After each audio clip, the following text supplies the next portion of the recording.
Beredar video memperlihatkan rombongan Kerasakti mengikuti tes swab PCR COVID-19. Mereka nampak mengantri secara tertib dengan mengenakan cosplay menjadi karakter di serial Kerasakti. Momen itu terekam kamera dan viral di media sosial, diunggah salah satunya akun Facebook Johan Chandra beberapa waktu lalu. Nampak dalam video, satu persatu karakter cosplay tersebut bergantian melakukan tes swab PCR. Diawali dengan Sun Gokong terlebih dahulu yang melakukan PCR. Disusul si siluman babi, Cupat Kai. Terakhir yang melakukan swab adalah Biksu Tong Sam Chong. Ada pula pria yang menjadi biksu pengelana tersebut pun totalitas dengan kostumnya, mengenakan busana serba merah dan topi khas.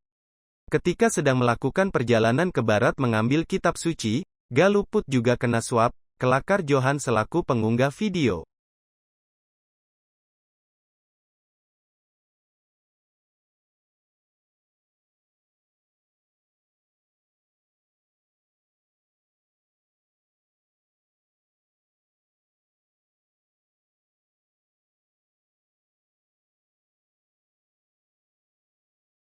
Hai pemirsa Sri Popo TV, jangan lupa komen, like, dan subscribe, serta tonton terus berita-berita terupdate lainnya ya.